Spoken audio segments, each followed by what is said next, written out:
বেশি রাজনীতি করা যাবে না। এই গোলাম হোসেন যখন ওয়াজ করতেছিল, এক মেয়ে মানুষ, আমি যেখানে আছি ওখানে এক মেয়ে মানুষ বলছে, এক না আমাদের এই খালি রাজনীতি করে, একটা মেয়ে মানুষ।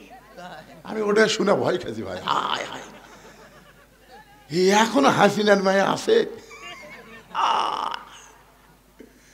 আমি কোনো আজ ওয়াজ শেষ রে, মরদগুলো তো বিড় বিড় করতেছে, আমি সব শুনতেছি, কে কি বলতেছে ওখান থেকে, ওদের পাশে খাওয়া দাওয়া হচ্ছে, ওখানে কে কি বলতেছে আমি সব শুনতেছি। কিন্তু একটা মেয়ে যখন চিৎকার দিয়ে বললো, এক না আমাদের এই খালি রাজনীতি করতেছে, চিন্তা করছেন? তখন আমি নিয়ত করছিলাম রাজনীতি বাদ, খালি কবরকে নিয়ে আওয়াজ হবে, মরা তখন লাগবে, কি নিয়ে মরবেন, কেন কবরে যাবেন, কবরে কেমনে গেলে আল্লাহ জান্নাত দিবে, এই বিষয়গুলো আপনাদের সামনে উপস্থাপন করার দরকার আছে না নাই? এইগুলোই বলবো। কোনো রাজনীতি ফাজনীতি নেই, হাসিনা যা করে করুক, আমাকে যা হয় হোক। আদম আলাইহিস সালাম জান্নাতে ছিল, জান্নাতেই যদি থাকবে তাহলে কেন বললেন ওই গাছের কাছে যাইও না? জান্নাতের মধ্যে কোনো হুকুম থাকবে না তো। জান্নাতের শর্ত হলো আলা তাস্তাহি আনফুসুকুম, তোমার মন যা চাবে তুমি জান্নাতে তাই করতে পারবে। যখন সুবহানাল্লাহ। আদম আলাইহিস সালামকে আল্লাহ কি বলছেন? ওই গাছের কাছে যাইও না। তার মানে বোঝা গেল জান্নাতে হুকুম আছে, সব গাছের কাছে যাবা, ওটার কাছে যাওয়া হবে না। এর মানে বোঝা গেল ওটা জান্নাত নয়। জান্নাতে যাইতে গেলে শর্ত হলো ফাদখুলি ফি ইবাদি ওয়াদখুলি জান্নাতি। এই আয়াতের বাংলা অর্থ হলো, তুমি যখন আল্লাহর ইবাদতকারী বান্দা হয়ে যাবে, তুমি তখনই জান্নাতে প্রবেশ করবে। ইবাদত করা ছাড়া জান্নাতে প্রবেশ করা যাবে হ্যাঁ, একে ডাইরেক্ট ফাদখুলি ফি ইবাদি ওয়াদখুলি জান্নাত। এখন আমরা বলবো আমরা জান্নাতে ছিলাম না, আমরা একটা জগতের মধ্যে ছিলাম, সে জগতের নাম হলো আলমে আরওয়াহ। আলমে আরওয়াহ, রুহের জগৎ। এই রুহের জগৎ থেকে আল্লাহ আমাদেরকে পাঠাইলো দুনিয়ার জগৎ। এই দুনিয়ার জগৎ থেকে আমরা যাব কবরের জগৎ। যখন ঠিক কিনা? আল্লাহ রাসূল বলেন সর্বশেষে যেই ব্যক্তি দুনিয়া ছাড়বে, কবরের জগতে তাকে কম পক্ষে 50,000 বছর থাকা লাগবে। কত বছর? বিশ্বাস করতেছেন না নাকি? আফসোসের কিছুই বোঝা যাচ্ছে মনে হয় কি। সর্বশেষে যেই ব্যক্তি মৃত্যুবরণ করবে, কবরের জগতে তাকে 50,000 বছর থাকা লাগবে। যে দুনিয়ার জগতে আমাকে কোনো কি নাই, নিশ্চয়তা আছে নাকি? আপনি যে 3তলা 4তলা বাড়ি বানাচ্ছেন আর বারবার ঘাড় কাজ করে দেখতেছেন, কি দেখো ভাই? রড বার করে রাখছি, হুজুর আর একতলা করবো, আর একতলা। দুই কান্দের ফেরেশতা কয়, পাগলা উপর দিকে তাকাস না রে, তোর বাড়ি 3তলা না, তোমার জায়গা হলো নিচতলা। যখন কি তলা? নিচতলা। একতলা না, নিচতলা মানে কি? আন্ডারগ্রাউন্ড। এখন নিচ তলায় যদি আমরা যাওয়ার চাই, আল্লাহ বলেছেন কোনো সমস্যা নাই। ইয়া আইয়ুহাল্লাযীনা আমানুত্তাকুল্লাহা হাক্কা তুকাতিহি ওয়া লা তামুতুন্না ইল্লা ওয়া আনতুম মুসলিমুন। কোনো সমস্যা নাই, যদি মুসলমান হয়ে মরতে পারো, তোমাদের নিচতলা কবরকে আমি আল্লাহ জান্নাতের বাগান বানায়া দেব। তার মানে কি বুঝতেছেন? কি হয়ে মরা লাগবে? আমরা কার ঘরে জন্ম নিছি? মুসলমানের ঘরে জন্ম নিলাম, অথচ আমাদেরকে আল্লাহ বলতেছেন মুসলমান হয়ে তোমাকে মরা লাগবে। এখানেই তো মারিফতের পেঁয়াজ। কিন্তু মুসলমানের ঘরে জন্ম নিলাম, আবার আল্লাহ কেন বলতেছেন মুসলমান না হয়ে মরিস না রে? তার মানে বোঝা গেল মুসলমানের ঘরে জন্ম নিয়া অনেকে কাফের হয়ে মরে, আবার অনেকে কাফেরের ঘরে জন্ম নিয়া মুসলমান হয়ে মরে। ধরে কোন কথা ঠিক কি না? কথা বলে মুসলমানের ঘরে জন্ম নিয়া কোরআনের কথা বললে কয় রাজনীতি করতেছে। ওই কি মুসলমান? আল্লাহর কোরআনের আইন বাংলাদেশে চালু হবে, এই কথা শোনার পরে যার কলিজার মধ্যে কষ্ট হয় বুঝবেন ও মুসলমান না, ও হলো মুনাফিক নম্বর 1। জোরে কোন কথা ঠিক কিনা? 1 নম্বর মুনাফিক। নবীর পিছনে নামাজ পড়ে, নবী হলেন ইমাম, সামনে কাতারের মুসল্লি, পাগড়ি ঠিক আছে, দাড়ি ঠিক আছে, জুব্বা ঠিক আছে, সব 1 নম্বর। কিন্তু কোরআনের একটা আয়াত যখন নাজির হলো তখনই ওই ধরা খেলো। আর টুপি পাগড়ি জুব্বার মধ্যে যে কি মাল লুকাইছিল এটা আগে নবীও বুঝবার পারেনি, কিন্তু যখন কোরআনে একটা আয়াত নাজিল হয়েছে তখন এই ধরা খাচ্ছে। আয়াতটা হলো ইয়া আইয়ুহান নাবিয়্যু হারজিল মুমিনিনা আলাল কিতাল। ওগো নবী, যাদেরকে কাতারবদ্ধ করে জামাত নামাজ আদায় করতেছেন তাদেরকে কাফের বেঈমানদের বিরুদ্ধে সৈন্য হিসাবে গড়ে তোলেন, কারণ যে কোনো সময় মক্কার কাফেররা মদিনা আক্রমণ করতে পারে, আর মদিনা আক্রমণ করলে আপনি নামাজ দিয়া রোজা দিয়া মদিনা রক্ষা করতে পারবেন না, ওই কাফেরদের বিরুদ্ধে অস্ত্র ধরা লাগবে। কার কথা? আল্লাহর কথা। এই আয়াত যখন নবী সাহাবীদের সামনে বললেন, এই সামনে কাতারের মুসল্লি ওই মন খারাপ করে নবীকে বলতেছে, হুজুর এটা না গন্ডগোলের আয়াত। আপনারা বলেন এটা গন্ডগোলের আয়াত। আজকে যদি ভারতেরা বাংলাদেশকে আক্রমণ করে, আমরা তখন মসজিদে যাই বলব দোয়া করবো, আল্লাহ আল্লাহ আল্লাহ ভারতের হাত থেকে আমাদের দেশকে রক্ষা করো আল্লাহ। এই দোয়া করার টাইম আছে? এই আয়াত নাজিল হওয়ার পর আর দোয়া করার সময় আছে? যার যা আছে ইমানের বলে বলিয়ান হয়ে হিন্দুদের বিরুদ্ধে যুদ্ধ করা লাগবে। জোরে কোন কথা ঠিক না? এই আয়াতই যদি মক্কার কাফেররা মদিনা আক্রমণ করতে আসে, আপনি দোয়া দিয়ে, দরুদ দিয়ে, নামাজ দিয়ে, রোজা দিয়ে আপনি মদিনা রক্ষা করতে পারবেন না, বরং ওদের বিরুদ্ধে অস্ত্র ধরা লাগবে। এ কথা কার? এখন এই জুব্বালা কি কয়? আজকে যারা বলতেছে রাজনীতি করতেছে এরা কি? এই একই মাল। আল্লাহর নবী চমকে গিয়ে বললেন, মাবুদ, সামনে কাতারের মুসল্লি হইয়া তোমার আয়াতকে গন্ডগোলের আয়াত বলতেছি কে? একটা আমি চিনবার পারতেছি না। সঙ্গে সঙ্গে আল্লাহ আয়াত নাজিল করলেন, অমিনান নাসি মাইয়াকুলু আমান্না বিল্লাহি ওয়া বিল ইয়াউমিল আখিরি ওয়া মা হুম বিমুমিনিন। আল্লাহ বিশ্বাস করে, আখিরাতকে বিশ্বাস করে, আমি আল্লাহ বলতেছি ওই মুমিনই নয়, ও হলো মুনাফিক। জোরে কোন কি কথা কন না কেন?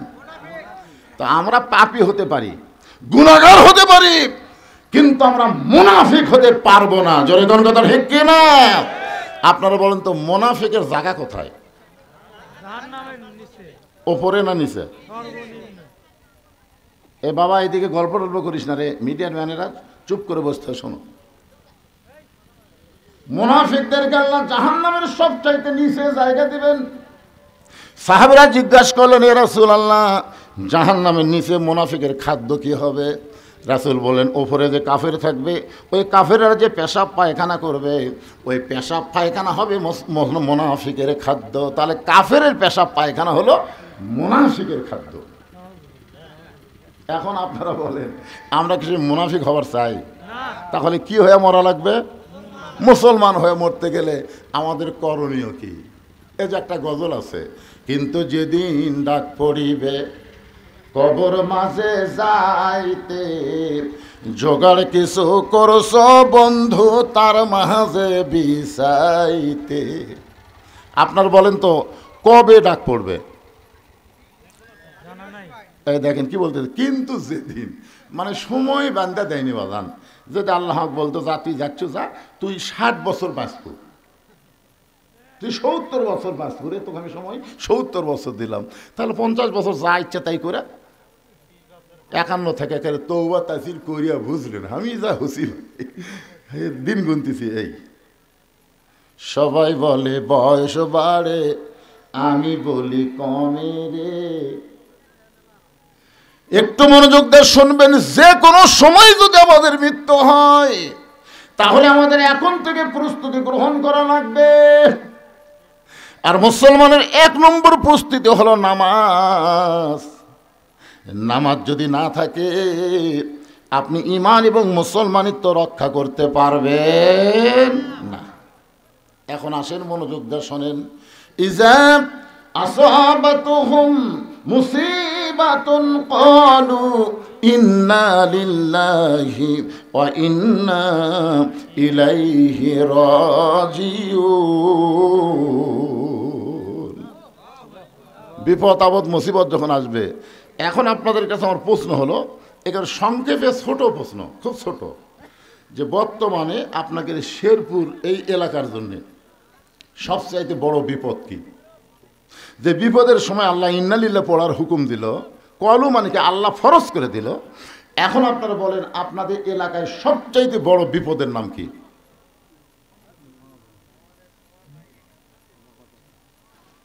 বুঝতে পারতেছেন না? মানে এত বিপদ আপনাকে এলাকায়, কোনটা বড় কই, কোনটা ছোট কই? আপনারা বলেন তো, আজকের এই মাহফিলের জন্য এই মেলাটা রহমত না বিপদ? ওই মেলা দেখার পরে ইন্নালিল্লাহ কে পড়ছেন? কেউ পড়েননি। আপনারা কখন পড়বেন? যখন মরে গেল তখন। ওই মেলার মধ্যে কি চুরির দোকান আছে? আপনারা বলেন তো, কোরআনের মাহফিলের মেলাতে চুরির দোকান, এটা রহমত না বিপদ? আপনার ইন্নালিল্লাহ পড়ছেন? সবচাইতে বড় বিপদ হলো প্রত্যেকটা যুবকের হাতে একটা করে টাচ মোবাইল। ধরে কোন কথা ঠিক কিনা? তা আপনার ছেলে যে টাচ মোবাইল ঘুরতেছে, আপনি ইন্নালিল্লাহ পড়ছেন? সবচাইতে বড় বিপদ হলো মেয়েরা ঘরের মধ্যে থাকার কথা, সেই মেয়েরা বেপরদা হয়ে রাস্তায় আসা, রহমত না বিপদ? একটা মেয়ে মানুষ দেখে আপনি ইন্নালিল্লাহ পড়ছেন? তার মানে বোঝা গেল আপনার বিপদই বোঝেন না, মানুষ মরে গেলেই বিপদ মনে করেন। সবচাইতে বড় বিপদ মানুষ মরার পরে ইন্নালিল্লাহ কেন পড়ি? এই কারণেই পড়ি, আমাদের জন্য মরাটাই হলো সবচাইতে বড় বিপদ। ও বাংলার মুসলমানেরা শুনে নেন, কোরআনকে যদি আইন হিসাবে গ্রহণ করে, আল্লাহর হুকুম অনুযায়ী নবীর তরিকা মোতাবেক যদি চলতে পারেন, তাহলে মরাটা বিপদ না, মরার মাধ্যমে জান্নাতে প্রবেশ করা যায়। কোন ঠিক কিনা? কিন্তু মানুষ বলে আমরা কেন পড়ি?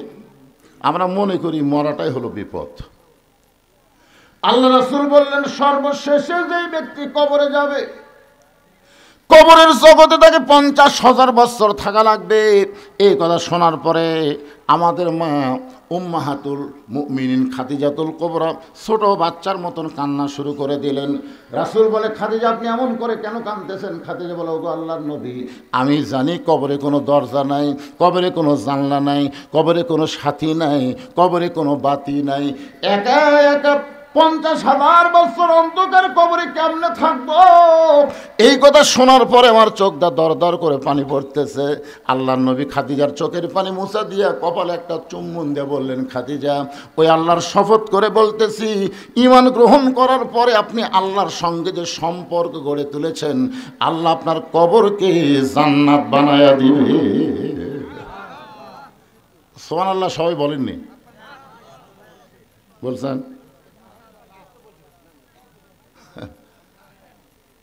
এবার এই তিনজন কি গল্প করে রে?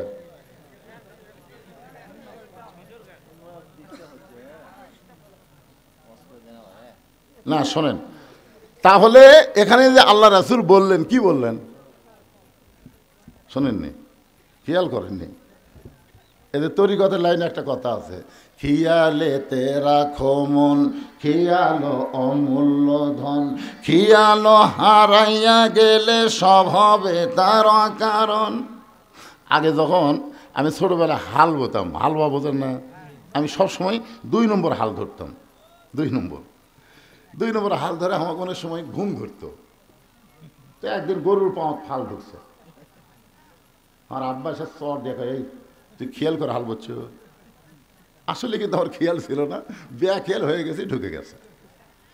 ধান কাটতে কাটতে যারা বেখেয়াল হয় তারাই কিন্তু হাত কাটে। জোরে কোন কথা ঠিক কিনা?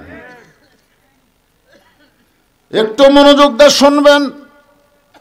আল্লাহ রাসূল বললেন, খাদিজা, ঈমান গ্রহণ করার পরে আল্লাহর সঙ্গে আপনি যে সম্পর্ক গড়ে তুলেছেন, আল্লাহ আপনার কবরকে জান্নাত বানায়া দিবে। এখানে আমি আপনাদের কি বুঝাবার চাইলাম, আল্লাহর সঙ্গে সম্পর্ক করতে গেলে ইমানের পরে করা লাগবে, ইমানের আগে কোনো সম্পর্ক করা যাবে না। ইমানের আগে সম্পর্ক করেছিল নবীর চাচা আবু তালেব, আল্লাহ তাকে জান্নাত দিবে না। দাতা হাতিম তাই আল্লাহর সঙ্গে সম্পর্ক করতে চেয়েছিল, দান করে আল্লাহ তাকে জান্নাত দেবে না। বাদশাহ নওশেরন ঈমান গ্রহণ করার আগে ন্যায়পরায়ণ বাদশাহ হয়েছিল, কিন্তু আল্লাহ তাকে জান্নাত দেবে না। আল্লাহর যত কাজ তুমি করবার চাও, আগে ঈমান গ্রহণ করার পরে তারপরে করা লাগবে। ধরে কোন ঠিক কি না? আপনি নামাজ পড়বার গেলে আগে কি লাগবে? জোরে কম ঈমান। ঈমান ছাড়া নামাজ পড়লে হবে? আসরে নামাজ পড়ার পরে জমিত গেছে, দেখো ওপর জমিত পানি চলমল করতেছে, নিচে ওর জমিত পানি নেই। এত পানি উপরে, আমারটার পানি নেই। ওই চারিদিকে টাকা আছে, চারিদিকে কেউ নাই। আস্তে করে বসে জমির আল কাটা দিয়ে ওই পানি দিয়ে হাত ধোছে, ধুয়ে আবার দাঁড়ায় চারিদিকে তাকায় বলতেছে আলহামদুলিল্লাহ, কেউ দেখেনি। এখন আপনারা বলেন, লোকটার কিন্তু আসরের নামাজ আছে, কিন্তু কি নাই? ঈমান যদি থাকতো তাহলে বলতো যে কেউ না দেখলো আল্লাহ দেখতেছে রে। জোরে কোন ঠিক কি না? সাহাবারা বললেন রাসূলুল্লাহ মা হুয়াল ঈমান, এই ঈমানটা কি? আল্লাহ রাসূল বললেন ইকরার বিল লিসান, তাসদিক বিল জানান, আমল বিল আরকান, এরই নাম হলো ঈমান।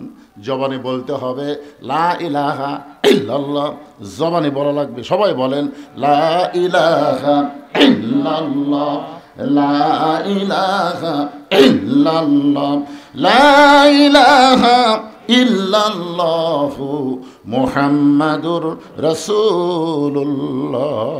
আপনার বলেন তো, এই ইকরার বিল লিসান রাসূল যদি বলতো এটা ঈমান, তাহলে আমাদের জন্য তো কোনো সমস্যাই হতো না। কিন্তু মারাত্মক ক্যাচ মারছে ভাই, তাসদিক বিল জানান। খালি মুখের মধ্যে কলেমা জপলে হবে না রে, ওই কলেমাটা কলিজার মধ্যে ঢুকান লাগবে। দরকার কার ভিতর? কলিজার মধ্যে যখন ঈমানের জায়গা হবে, ওই লোকটার কাছে জীবনের চাইতে ঈমানের দাম বেশি হবে। এখন আপনারা বলেন তো, এই ভাদারের লোকেরা, আপনাদের কাছে জীবনের দাম বেশি না ঈমানের দাম বেশি? এই মুখে মুখে বলতেছেন। 15.5 বছর আমার মতন বক্তার কাছে আল্লাহর চাইতে হাসিনার ভয় বেশি। আমার মতন বক্তা চারিদিকে তাকায় ওয়াজ করে, পুলিশের গাড়ি, র্যাবের গাড়ি, আওয়ামী লীগের ক্যাডার আছে কিনা, এগুলো যদি থাকে তেল তেল ওয়াজ করে বাড়িতে দিয়েছি। বউ আগেই ভয় দেখাচ্ছে পুলিশ যেন না ধরে, আজরাইল ধরবে, এ কথা আমার বউ একদিনও কয়নি, খালি বলছে পুলিশ যেন না ধরে। ইমানদারেরা পুলিশ ধরার ভয় করবে না, আজরাইল ধরার চিন্তা করবে। জোরে কোন কথা ঠিক কিনা? কথা বলেন। পুলিশ ধরলে আপনাকে ছাড়বে, কিন্তু আজরাইল ধরলে মনে ছাড়বে? একটু মনোযোগ দেবেন। তাসদিক বিল জানান মানে কলিজার মধ্যে ঈমান। কলিজার মধ্যে যখন কারো ঈমান ঢুকে যাবে, ওই মানুষটা জীবনের চাইতে ঈমানের গুরুত্ব বেশি দিবে। দরকার হলে উকিল বলবে আপনার ফাঁসি হবে রাত্রি 12টায়, নাম হলো মীর কাসেম আলী। নাম কি? মীর কাসেম আলীকে বলেছে রাত 12টায় আপনার ফাঁসি হবে। এখন কয়টা বাজে? 9:30। তাহলে 2 ঘন্টা ঘুম পাড়ি, 2 ঘন্টা ঘুম পাড়ি, তুমি আমাকে ডাক দিও, যদি আমি চেতন না পাই তুমি আমাকে ডাক দিও। উকিল কয় এই মানুষ করে রাত 12টায় ফাঁসি হবি, 9:30 বাজে, 2 ঘন্টা ঘুম পাড়ি, এতক্ষণ চেতন থাকে কি হবি? 2 ঘন্টা ঘুম পড়ে, তুমি 8 ঘন্টা আগে আমাকে ডাক দিও, যদি আমি চেতন পাই তাহলে লাগবে না, আর যদি না পাই আমাকে ডাক দিও। উকিল কয় এটা মানুষ না। 3 ঘন্টা পর তার ফাঁসি হবি, আর এই কয় আমি ঘুম পাড়ি। যাই হোক, উকিল বিশ্বাস করেনি, মনে করছে পাগল হয়ে গেছে, ফাঁসির চিন্তা পাগল হয়ে গেছে। একেবারে 8 ঘন্টার সময় যখন আছে, তখন উকিল সাহেব এসে দেখে লাখ টাকা ঘুম পাড়তেছে।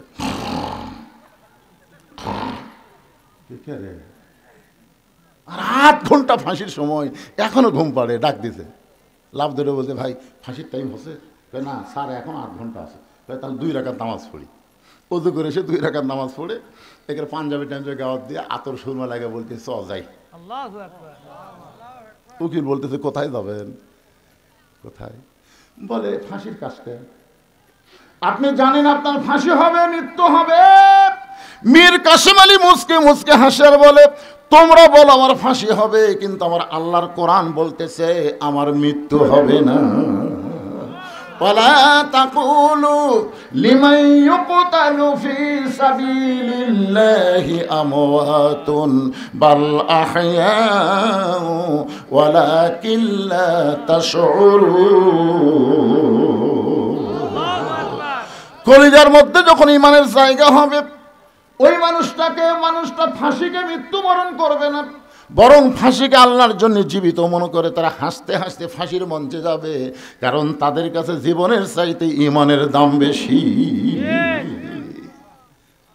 এবার জানে যে মুখত মাস্ক রাখা, আসো মাস্কটা খুলো তো, এতদিন পর আছি, তোমার চেহারা দেখো না। আমি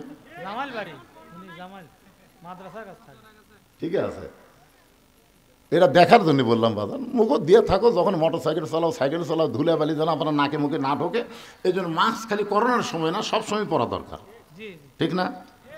আর মেয়ে মানুষের মাস্ক তো পরাই লাগবে, কারণ মুখত মাস্ক দিলে ওরকে সোনার চেহারা দেখা যায় না, ঠিক কিনা বলেন? কিন্তু করোনার সময় সব মেয়ে মানুষ মুখত মাস্ক দিচ্ছে আর দিচ্ছে না। মেয়ে মানুষের করোনা বেশি বিপদ না পর পুরুষ দেখা বেশি বিপদ? ইন্নালিল্লাহ কখন পড়বেন? করোনা এলে আল্লাহ কোরআনে বললেন, অকরনা ফি বুয়ুতিকুন্না ওয়ালা তাবাররাজনা তাবাররুজাল জাহিলিয়াতিল উলা। রাসূল খাদিজার কপালে চুম্বন দিয়ে বললেন, খাদিজা, ওই আল্লাহর শপথ করে বলতেছি, ঈমান গ্রহণ করার পরে আল্লাহর সঙ্গে যে সম্পর্ক গড়ে তুলেছেন, আপনার যখন মৃত্যু হবে আল্লাহ আপনার কবরকে জান্নাত বানায়া দিবে। এখন আপনাদের কাছে আমি জানতে চাই, গোরস্থান যদি জান্নাত হয়ে যায় তাহলে 500 বছর কি, আর 50,000 বছর কি, আর 1 কোটি বছর কি? গোরস্থান জান্নাত হয়ে গেছে, আর এখানে বছরের হিসাব আছে? সুবহানাল্লাহ। এরপরেও মা খাদিজা যখন ছোট বাচ্চার মতন কান্দে, রাসূল বলে, খাদিজা, এত বড় সান্ত্বনা পুরস্কার দিলাম, এরপরও আপনি কান্দেন কেন? খাদিজা বলে, রাসূলুল্লাহ, যদি আপনার কাছে কিছু চাই আপনি কি আমার দিবেন না? সঙ্গে সঙ্গে রাসূল 3 বার নাউজুবিল্লাহ বললেন। নাউজুবিল্লাহ, নাউজুবিল্লাহ, নাউজুবিল্লাহ। কয়বার? খাদিজা বললেন, হুজুর, আমি আপনার কাছে কিছু চাই। এই কথা শোনার পরে আপনি 3 বার নাউজুবিল্লাহ বলার কারণ? রাসূল বলেন, খাদিজা, ঈমান গ্রহণ করার পরে আল্লাহ ছাড়া অন্য কারো কাছে আর চাওয়া জায়েজ। এখন আপনারা আল্লাহ ছাড়া অন্য কারো কাছে চান?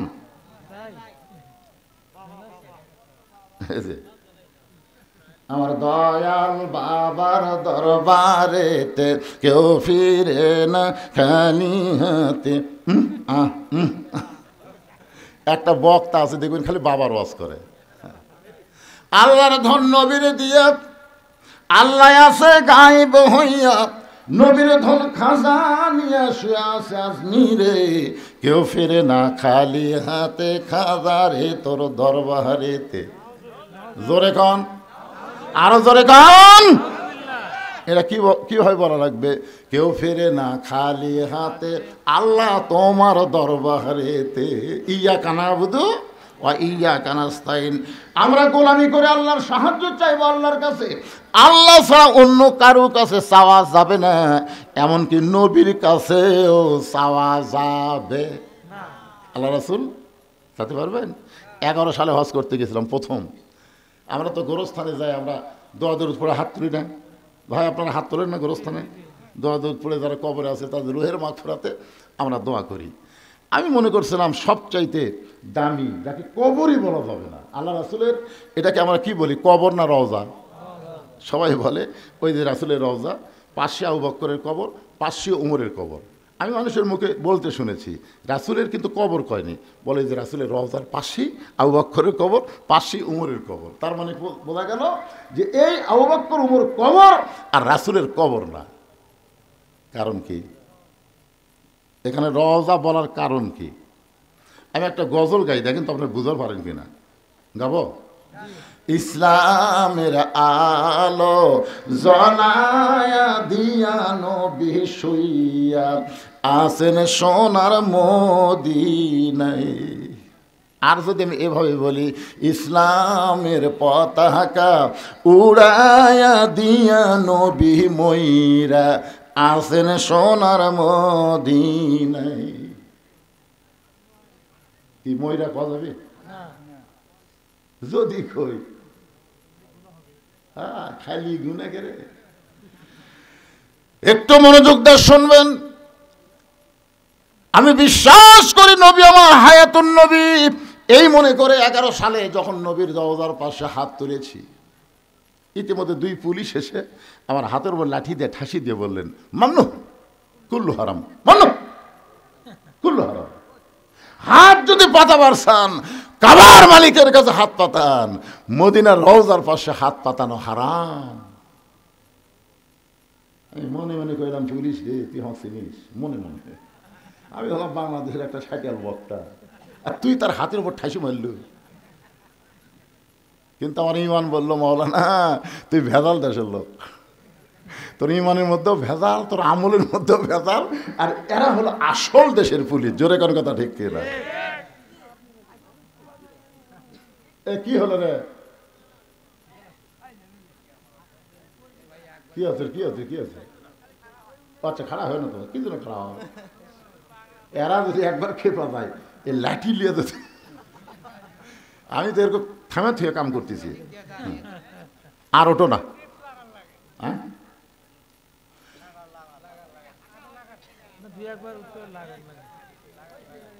হ্যাঁ কি বলতেছিলাম, কি বলতেছি একটু মনোযোগ দিয়ে শুনেন। আজকের ওয়াজের শুরু থেকে শেষ পর্যন্ত কবরকে নিয়ে ওয়াজ হবে, কোনো রাজনীতি চলবি না। কিসের অ্যাঙ্গেল? অ্যাঙ্গেলের দিন শেষ, ডাইরেক্টের বাংলাদেশ। জোরে কর কথা ঠিক কিনা? আগে অ্যাঙ্গেলে মারছি, এখনো অ্যাঙ্গেল। আমি আজ প্রায় 10 বছর থেকে দোয়া করতেছি, আল্লাহ এই অ্যাঙ্গেল আর কতদিন মারবো আল্লাহ। তুলজাল হক ওয়াজাহাকাল বাতিল ইন্নাল বাতিলা কানা যাহুকা। সত্য যখন আসবে, মিথ্যা যখন পালায়ে যাবে, আলো আসলে অন্ধকার আর থাকবে না। জোরে করে কথা ঠিক। হ্যাঁ কি বুঝলেন? ইউনুস নবীর নামে গজল এমনি এমনি কইলেন। কে যেন হাসিনা বলছে, এই মহা বিপদের মধ্যে আপনি কোন দোয়া পড়তেছেন? হাসিনা বলতেছে, পড়বার গেলে ওর নাম মনে আসে, এই জন্য পড়ি না। লা ইলাহা ইল্লা আনতা সুবহানাকা ইন্নী কুনতু মিনাজ জালিমিন। আপনার পড়েন না ভাই বিপদ আপদে মুসিবতে? একটু মনোযোগ দিয়ে শুনবেন। আল্লাহর নবী রওজার পাশে হাত তুলবার দেয়নি, বলেছে হারাম। আমার মন বলতেছে 2 টাকার পুলিশ হয়ে আমার মতন মৌলবীর হাতর ঠাসি মারল, তুই আমাকে চিনিস? এটা আমার মন। আর আমার ইমান বলতেছে, মাওলানা তোর ইমানের মধ্যেও ভেজাল, তোর আমলের মধ্যেও ভেজাল। কারণ যেই দেশের থেকে তুই ওয়াজ করবার আইছিস, ওই দেশটাই হলো ভেজাল। জোরে কোন কথা ঠিক না? 11 সালে বাংলাদেশের প্রধানমন্ত্রীর নাম হলো হাসিনা। জোরে কোন নাম কি? এরশাদ চাচা পতনের পর বাংলাদেশের জনগণ আর মরদ মানুষক দেখেই নি পারে। আগামী ইলেকশনে যে কি হবি, খালেদা যে হারে চাঙ্গা হচ্ছে, হাসিনার সময় মনে হয় খালেদা যায় যায় অবস্থা। ধরে কোন ঠিক কিনা? এখন মোটামুটি সাইজ হচ্ছে।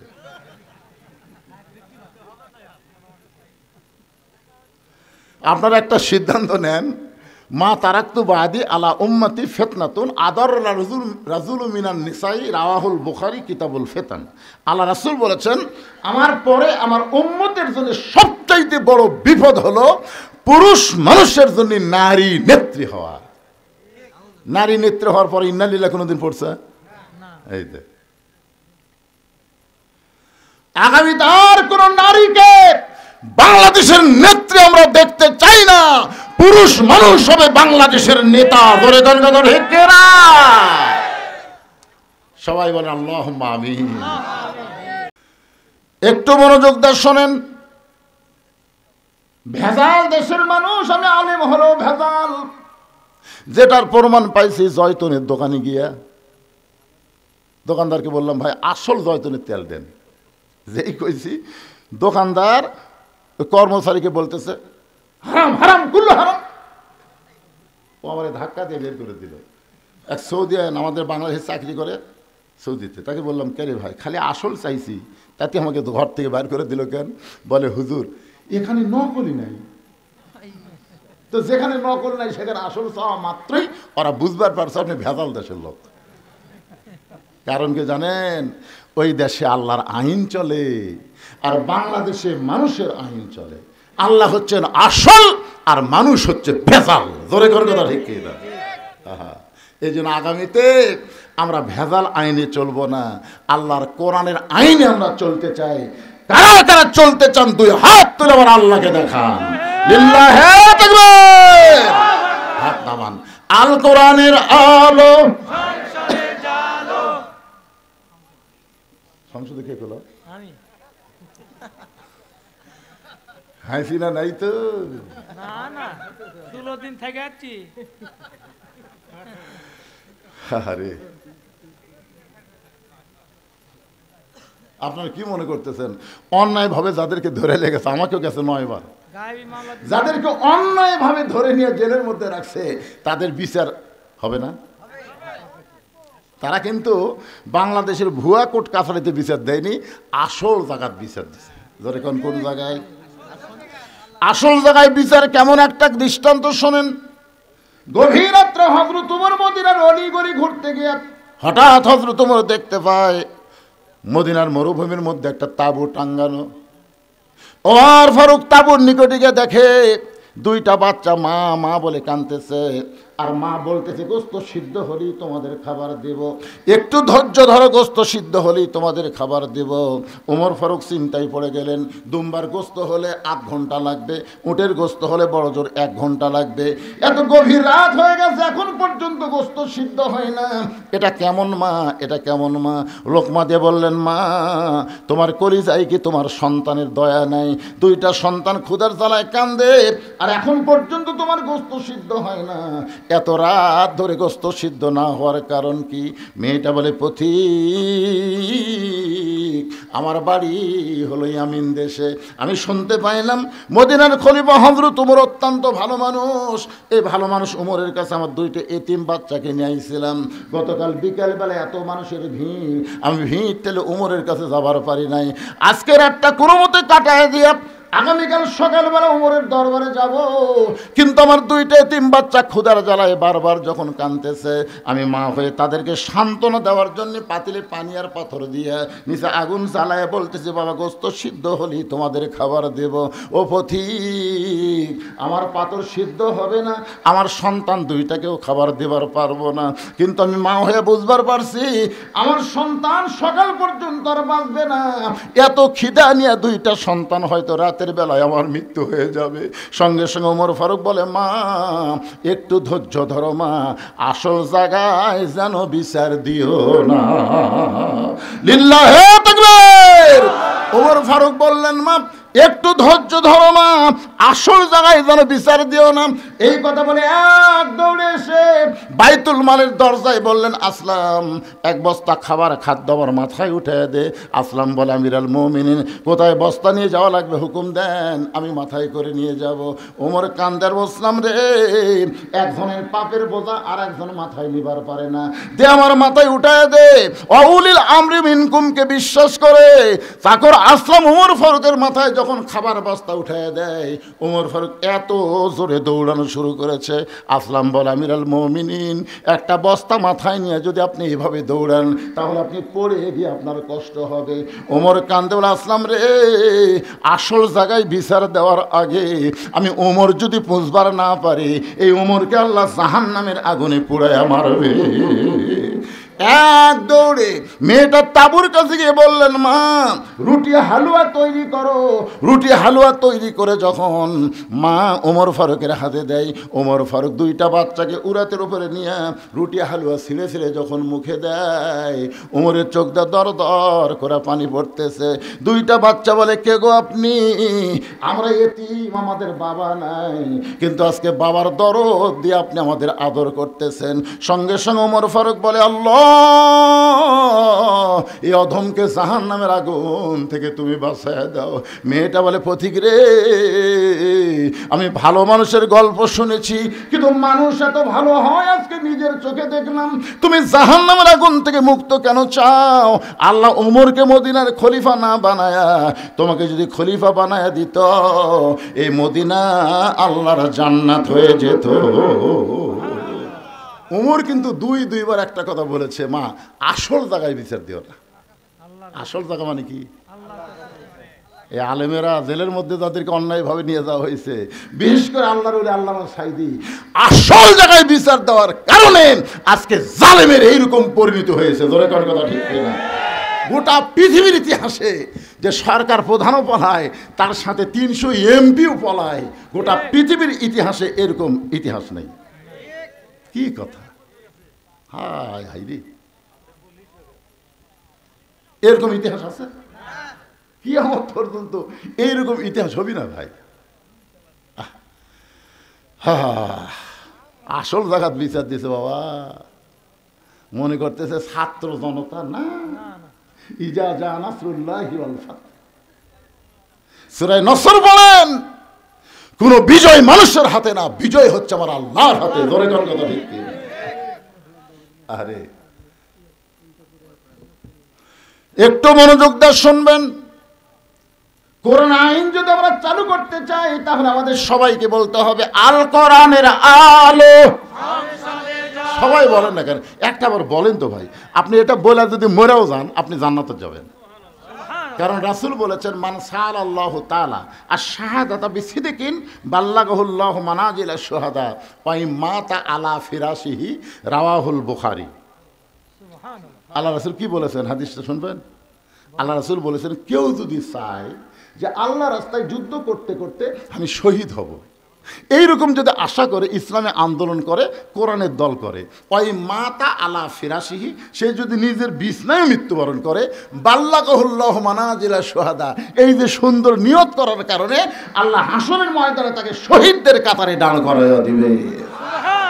তা আপনি যদি সংসদে আল্লাহর কোরআন চান, এটা যদি আপনি দেখতে নাও পারেন, এর আগে যদি আপনার মৃত্যু হয়, এরপরেও আল্লাহ আপনাকে জান্নাতকে ঠিকানা বানাই দিবে।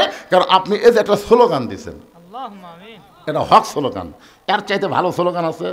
যে চোর ডাকাত বাটপারকে আর আমরা 300 জনের মধ্যে ওখানে পাঠাবো না। এই মমতাজের মতন খারাপ গায়িকা গেছে, নায়িকা গেছে, লুচ্চা গেছে, বাটপার গেছে, চোর গেছে, সব চুরি করে বাংলাদেশের টাকা বিদেশে পাচার করছে। একটা সন্তান জন্ম নেওয়ার সাথে সাথে 1 লাখ টাকা ঋণ নিয়ে জন্ম নিচ্ছে। হ্যাঁ, এই জন্য সবাই একটা স্লোগান দিয়ে আবার কবরে আসতেছি। কবরে যদি ফুলগুলো হয় অভিমানে ঝরে যায়, আমি মালা গেথে বলো কারে পরাবো, সে যে কেন এলো না, কিছু ভালো লাগে না, কবরে আসুক তারি। তো ওয়াজ হবে কবরের, অসুবিধা আছে, কিন্তু স্লোগান হবে সংসদের। আল কোরআনের আলো সংসদে জালো, কোরআন হাদিস যেখানে আমরা আছি সেখানে, দুনিয়ার মুসলমান এক হও, লিল্লাহি তাকবীর, আল্লাহু আকবার। আলহামদুলিল্লাহ, কোরআনের আলোচনা করব। আওয়ামী লীগ, বিএনপি আর জামাত আছে? আমরা সব মুসলমান কোরআনের দল। জোরে কোন ঠিক কিনা? একটু মনোযোগ দিয়ে শোনেন। খাদিজা বলতেছে, রাসূলুল্লাহ, আমি আপনার কাছে চাই।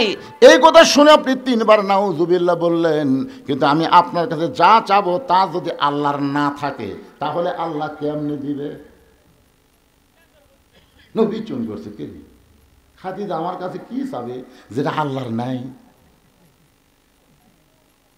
আমরা সবাই জানি সব কিছুর মালিক কে? আল্লাহ। তাহলে আল্লাহর নাই। রাসূল বলতে যে, খাদিজা, আপনি একজন 1 নম্বর ইমানদার। সর্বপ্রথম নবীর হাতে যিনি কলেমা পড়ে মুসলমান হয়েছে, তার নাম কি? মারাত্মক কথা। হ্যাঁ, আরে মহিলা না, সর্বপ্রথম খাদিজা, তারপরে আবু বকর, তারপরে আলী। এটা ইতিহাসবিদ লিখছে। পুরুষের মধ্যে আবু বকর, মহিলাদের মধ্যে খাদিজা, আর বাচ্চাদের মধ্যে আলী। কিন্তু প্রথম খাদিজা, তারপর আবু বকর, তারপর আলী। আমার কথা কি বুঝলেন? এটা আপনার লেখবার গেলে কি সর্বোত্তম খাদিজা, মহিলাদের মধ্যে সর্বোত্তম পুরুষ আবু বকর, সর্বোত্তম বাচ্চা আলী। কারণ খাদিজা যখন ঈমান গ্রহণ করছে তখন খাদিজার বয়স ছিল 55 বছর। কয় বছর? আর আবু বকর রাদিয়াল্লাহু যখন ঈমান গ্রহণ করছে তখন তার বয়স ছিল 37 বছর। আর হযরত আলী যখন ঈমান গ্রহণ করছে তখন তার বয়স ছিল 7 বছর 9 মাস। এখন আপনাদের কাছে যেটা বুঝতে পারতেছি সেটা হলো, আপনারা বলেন তো বাংলাদেশে কোনো পীরের বউ ওই পীরের মুরিদ আছে? কেন নাই? কারণ বউ জানে আমার পীর সাহেব মাঝে মধ্যেই মুরিদের বইয়ের দিকে চোখ মারে, 1 নম্বর লুচ্ছে। বাংলাদেশে কোনো ডাক্তারের বইয়ের সিদার লাগে না, বাংলাদেশের কোনো মৌলবীর বাড়িতে মিলাদ হয় না। কথা ঠিক, এই 3টা জিনিস আপনারা খেয়াল করবেন। হ্যাঁ, কিন্তু সর্বপ্রথম নবীর বিবি নবীকে বলে নবী বলে স্বীকার করেছে। এখান থেকে বোঝা গেল পীর ধরা চলবি না, মৌলবি ধরা চলবি না, হুজুর ধরা চলবি না, ধরা লাগবে একমাত্র আমাদের নবীকে। ধরে কোন কথা ঠিক কি না? উপায় নাই রে, উপায় নাই রে, উপায় নাই নবী বিনে আল্লাহ পাওয়ার উপায় নাই। সবাই বলেন উপায় নাই রে, উপায় নাই রে, উপায় নাই নবী বিনে আল্লাহ পাওয়ার উপায় নাই। দেখেন কোরআনে আয়াতটা দেখেন, আতিউল্লাহ ও আতুর রসুল ও আতিও কিন্তু নাই, ও আতিও নাই কিন্তু ও উলিল আমরি মিনকুম। আপনার বলেন তো এই 2 জায়গাতে আতিও থাকলো, আতিউল্লাহ ও আতিউর রসুল, কিন্তু শেষকারে এখানে ও আতিও আল্লাহ বাদ দিল কেন? এখানে আল্লাহ কেন বললেন ও উলিল আমরি মিনকুম? নিঃসন্দেহ আল্লাহর হুকুম মানতে গেলে নিঃসন্দেহ নবীকেই শুধু গ্রহণ করা যাবে, নবী ছাড়া অন্য কাউকে নিঃসন্দেহে গ্রহণ করার উপায়। এই জন্য আল্লাহ বললেন উলিল আমরি মিনকুম। আমরা উলিল আমরকে মানব কতক্ষণ? উলিল আমর নবীর তরিকার মধ্যে থাকবে যতক্ষণ। জোরে কোন কথা ঠিক কিনা? নবীর তরিকা বাদ দিয়ে নিজে একটা তরিকা বানালো কাদরিয়া, নিজে একটা তরিকা বানালো চিশতিয়া, নিজে একটা তরিকা বানালো মুজাদ্দিদিয়া, নিজে একটা তরিকা বানালো নকশবন্দিয়া। তার মানে বোঝা গেল নবীর তরিকা বাদ দিয়ে নিজে কেউ যদি তরিকা বানায় ওই তরিকা মানা যাবে না। কেবলমাত্র আল্লাহর হুকুম নবীর তরিকা মোতাবেক আমাদের চলা লাগবে। ধরে কোন ঠিক কি না? আমার কথাকে বুঝবার পারছেন? আমরা ইমাম মানবো, ইমাম আপনি মানবেন না? একতে যাই তুই বেহাদাল ইমাম কসেন মানবেন না? কতক্ষণ? খালি নামাজ নয়, ইমাম যদি নামাজের 4 রাকাতের মধ্যে 3 রাকাত বসে মানবেন? মানবেন? টাইটেল বাস, দাওরা ফাঁস, এতদিন 4 রাকাত পড়াছে, আজকে 3 রাকাত বসেছে, আমরা বসে থাকি রে। তার মানে বোঝা গেল ইমাম মানব ততক্ষণ নবীর তরিকার উপর আছে যতক্ষণ। ধরে কোন কথা ঠিক না? নেতা মানব ততক্ষণ নবীর তরিকা মোতাবেক নেতা আছে যতক্ষণ। পীর মারব ততক্ষণ নবীর তরিকা মোতাবেক পীর সাহেব আছে যতক্ষণ। ধরে কোন কথা ঠিক না? আমার কথা কি বুঝবার পারলেন? হ্যাঁ, চিন্তা করছেন? ওমর ফারুক কেবল খুতবা দিচ্ছে, বাংলাদেশের মতন 96টা দেশের খলিফা, ইয়ার কি না? বাংলাদেশের মতো কয়টা? 96টা দেশের খলিফা খুতবা দিচ্ছেন। খুতবা মানে ওয়াজ করতেছেন। মাঝখান থেকে এক সাহাবী দাঁড়িয়ে বলতেছে, আমিরুল মুমিনিন আপনার খুতবা আমরা শুনবো না। ওমর ফারুক বললেন, আমার অপরাধ কি? বলে আপনার অপরাধ হলো আমাদেরকে খাটো পাঞ্জাবি দিয়ে আপনি লম্বা জুব্বা গাউত দিয়ে খুতবা দিচ্ছেন। আমাদেরকে খাটো দিবেন আর আপনি লম্বা জুব্বা করবেন। যতক্ষণ পর্যন্ত লম্বা জুব্বা কোথায় পেলেন এটা না বলা পর্যন্ত আপনার খুতবা শুনবো না। ওমর চোখ দিয়ে পানি পড়তেছে আর মুখটা খালি মুচকি মুচকি হাসতেছে। চোখ দিয়ে পানি পড়তেছে আর মুখটা মুচকি মুচকি হাসার কারণ কি জানেন? যে আল্লাহ তোমার কোরআন দিয়ে যখন দুনিয়া চলবে তখন নেতা ভুল করলেও সাধারণ মুসল্লি পর্যন্ত লোকমা দিবার পারবে। ধরে কোন কথা ঠিক না? আপনারা বলেন তো 15.5 বছর কোনো লোকমা দিবার পারছেন? হ্যাঁ, আমি খালি শেরপুর গুয়াহাটি আপনাকে এমপি যে ছিল শালা চোর পুলিশ, চোরোজা পুলিশ হতে। আমার আওয়াজ শোনেন না আপনারা?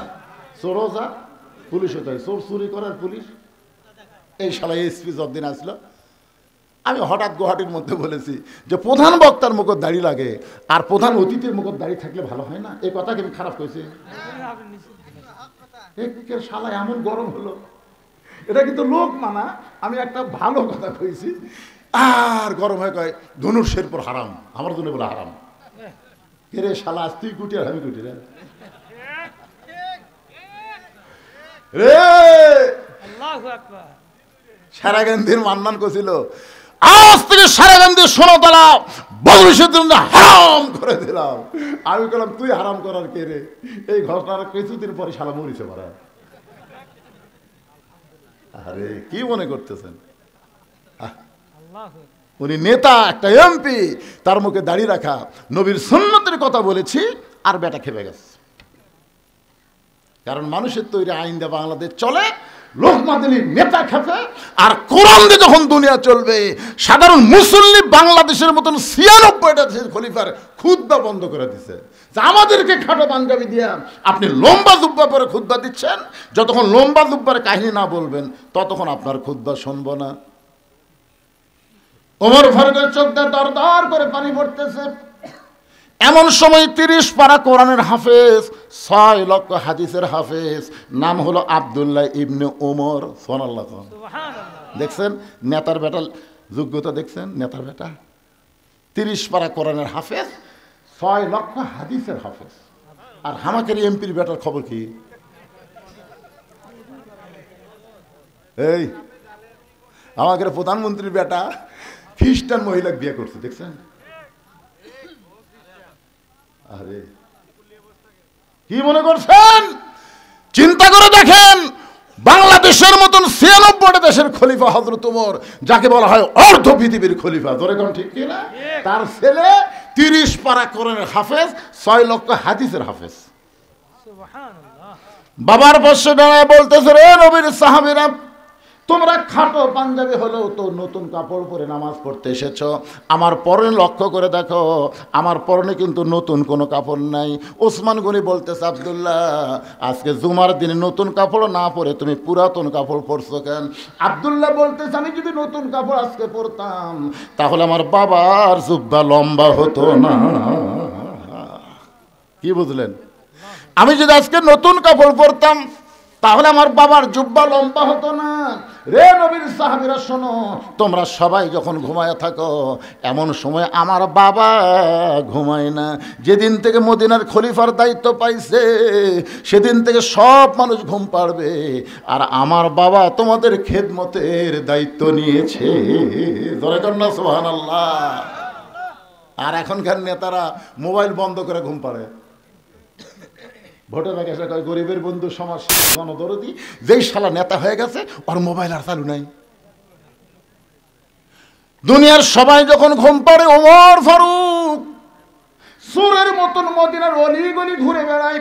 হঠাৎ হযরত ওমর দেখতেছে একটা তাঁবু টাঙ্গানো, তাঁবুর বাইরে একটা পুরুষ মানুষ খালি দৌড়াদৌড়ি করতেছে। একবার ডানে যায়, একবার বামে যায়, একবার উত্তরে যায়, একবার দক্ষিণে যায়। ওমর ফারুক লোকটার কাছে গিয়ে সালাম দিয়ে বললেন, ভাইজান এই যে অস্থির হয়ে আপনি দৌড়াদৌড়ি করতেছেন, আপনার কারণ কি? আসসালামু আলাইকুম ভাইজান। আপনি অস্থির হয়ে দৌড়াদৌড়ি করতেছেন, এর কারণ কি? আসসালামু আলাইকুম ভাইজান।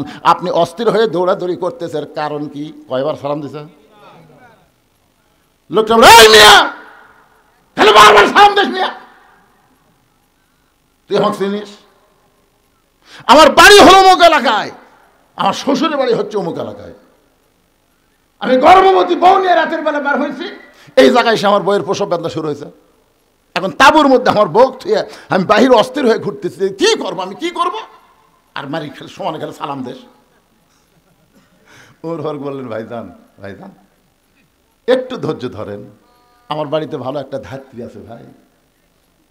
লোকটা ভাই কে রে, এত খারাপ ব্যবহার করলাম, তারপরে বলে আমার বাড়ির ভালো একটা ধাত্রী আছে।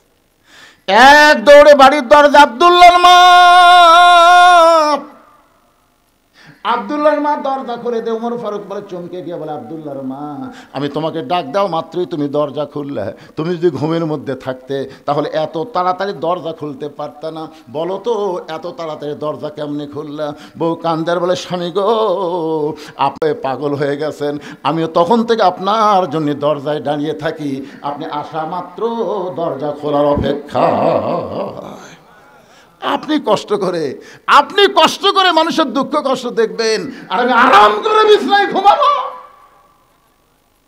কারণ বহুদিন আমি আপনাকে দোয়া করতে দেখেছি, আমি কান ফালায় শুনছি যে আমার স্বামীতে দোয়া করতেছে। কি দোয়া করে?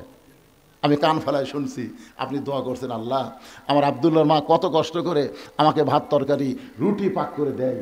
ও আল্লাহ, আমি জান্নাতে গেলে হুর চাই না, আমার বউকে নিয়ে আমি জান্নাতে থাকবার চাই। ধরে কারণ সুবহানাল্লাহ, যে স্বামী বউকে নিয়ে জান্নাতে থাকবার চায় আর সে বউ ঘুম পাড়বি? ওমর ফারুক বলতেছে, তাহলে চলো, জান্নাত তো 8টা, আর একটা জান্নাত কামাই করি। বই আমি মনে করছিলাম যে আজকে মানুষের কষ্ট ভুলে যায়, বইয়ের কষ্ট মনে করে তাড়াতাড়ি আপনি বাড়িতে আসলেন, আর আসা আবার আর একটা জান চলেন। তারপর অন্য পাশে দিয়ে ঢুকে দিয়েছে বউকে। বিবি রে, একজন মেয়ের বাচ্চা যদি কেউ ধাত্রে হয়ে ধরে, আল্লাহ তারে খুশি হইয়া জান্নাতের খোঁজ খবরই দেয়। বাচ্চা হয়ে গেছে। এখন তাঁবুর ভিতর থেকে ওমর ফারুকের বউ বলতেছে, ইয়া আমিরুল মুমিনিন, আপনার বন্ধুকে খবর দেন, সে একটা সুস্থ সন্তানের বাবা হয়েছে।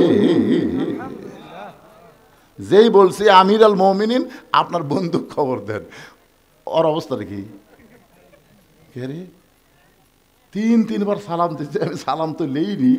যেই রাগ করা করছে আমিরুল মুমিনিন, যে রাস্তা দেখলে শয়তান 40 দিন যায় না, আমার অবস্থা কি এখন?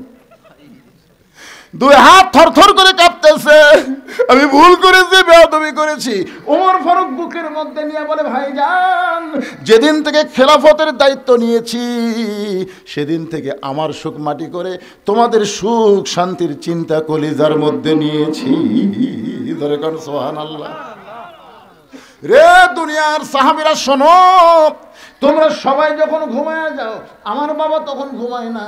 আমার বাবা চুপি চুপি আমার দরজায় গিয়ে বলে, আব্দুল্লাহ, ও আব্দুল্লাহ, একটু দরজা খোল। আমি দরজা খুলে তাকায় দেখি বাবার হাতে একটা পাঞ্জাবি। আমি বললাম, বাবা, এই গভীর রাতে আপনি আর একটা পাঞ্জাবি দিয়ে বেড়াইছেন, বাইতুল মাল থেকে আমি একটা পাইছি বাবা, নতুন করে আর একটা দিয়ে বেড়াইছেন। সঙ্গে সঙ্গে ওমর ফারুক বললেন, ইন্নাল্লাহা ইয়ামুরুকুম আন তুআদ্দুল আমানাতি ইলা আহলিহা ওয়া ইযা হাকামতুম বাইনান নাস আন তাহকুমু বিল আদল। আব্দুল্লাহ রে, তোরা আর একটা পাঞ্জাবি দিবার আসিনি বাবা, এই পাঞ্জাবিটা আমার ভাগে পড়েছে, এইটা পরলে আমার হাঁটু পর্যন্ত ঢাকে না।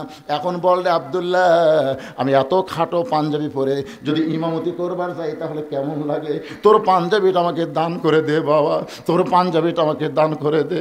আব্দুল্লাহ বলে, আমার নতুন পাঞ্জাবি আমার বাবাকে দান করে দিলাম। বাবার পাঞ্জাবি আমার পাঞ্জাবি একত্র করে বাবা লম্বা জুব্বা বানায় খুতবা দেয়।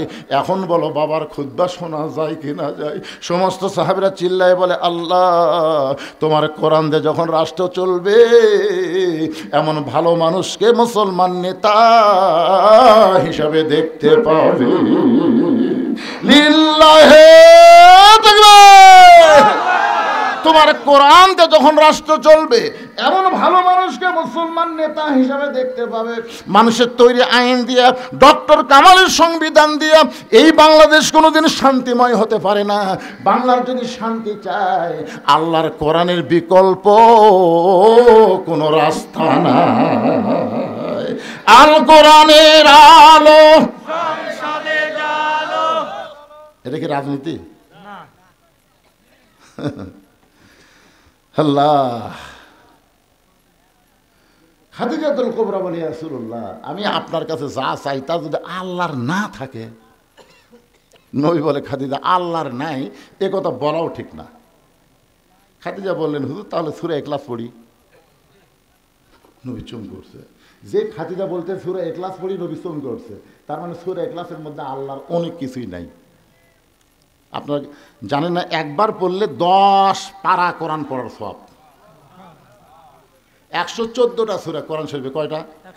প্রত্যেকটা সূরা দেখবেন পড়তে পড়তে সূরার নাম পাবেন। কিন্তু সূরা ইখলাস পড়তে পড়তে ইখলাস কোনো শব্দ এই সূরার মধ্যে আপনারা পাবেন না। আছে কুল আউযু বিরাব্বিন নাস, সূরার নাম কি? কুল আউযু বিরাব্বিল ফালাক, সূরার নাম কি? তাব্বাত ইয়াদা আবি লাহাব, সূরার নাম কি? ইজা জা নাসরুল্লাহ, সূরার নাম কি? নাসর। কুল ইয়া আইয়ুহাল কাফিরুন, সূরার নাম কি? এখন দেখেন তো, কুল হুয়াল্লাহু আহাদ আল্লাহুস সামাদ লাম ইয়ালিদ ওয়া লাম ইউলাদ ওয়া লাম ইয়াকুল লাহু কুফুয়ান আহাদ, এর মধ্যে ইখলাস কোটি নাই। 113টা সূরা আপনি পড়েন, পড়তে পড়তে সূরার নাম অটোমেটিক আপনার সামনে পাবেন। কিন্তু সূরা ইখলাস পড়লে 10 বার পড়লেও ইখলাস শব্দ আপনি একবারও পাবেন না। তো এই সূরার নাম ইখলাস আল্লাহ কেন দিলেন? একবার পড়লে 10 পারার সবরে পাগলারা পড়বেন, আমার সঙ্গে পড়বেন। তাহলে পড়েন বিসমিল্লাহির রহমানির রহিম। কুল হু আল্লাহু আহাদ আল্লাহুস সামাদ লাম ইয়ালিদ ওয়া লাম ইউলাদ ওয়া লাম ইয়াকুল লাহু কুফুয়ান আহাদ। আপনার বলেন তো, আল্লাহর বউ, বাপ নাই, মাও নাই, সন্তান নাই, মৃত্যু নাই, সমকক্ষ নাই, তাহলে আল্লাহ অনেক কিছুই নেই। খাদিজা বলতে তো, হুজুর আমি আল্লাহর কাছে যা চাবো তাকে আল্লাহ আমাকে দিবে। রাসূল বললেন, কি চান? মনে করেন গভীর রাত্রে আমি তাহাজ্জুদে নামাজ পড়ে আল্লাহ বলতেছি, আল্লাহ আমি খাদিজার বিয়ে হয়নি, খাদিজার পেয়ারত একটা বাচ্চা দেন। আপনি বলেন আল্লাহ কি দিবি?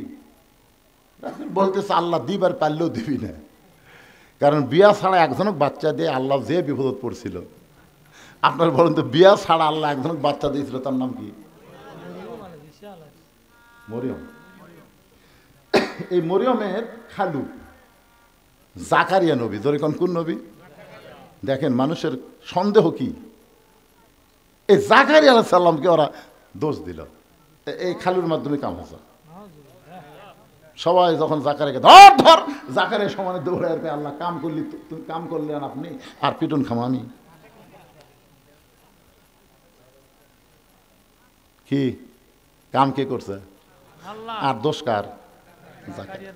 আল্লাহ বললেন, জাকারিয়া আদমকে আমি দুনিয়াতে পাঠাইছি বাপ মা ছাড়া, আর ঈসাকে পাঠালাম বাপ ছাড়া। কিয়ামত পর্যন্ত বাবা ছাড়া কোনো সন্তান আর মায়ের পেটে জন্ম নিবে না। যদি জন্ম নেয় বুঝবে ওইটা অবৈধ সন্তান। আপনারা বলেন তো, বাবা ছাড়া কোনো সন্তান এটা কি বৈধ না অবৈধ? তাহলে ভোট ছাড়া যারা এমপি, এরা বৈধ না অবৈধ? এই হিসাবে 15.5 বছর যেগুলো এমপি ছিল এদের নাম হলো জাউরা এমপি। জোরে কন কি কথা কন, কি কথা কন না কেন?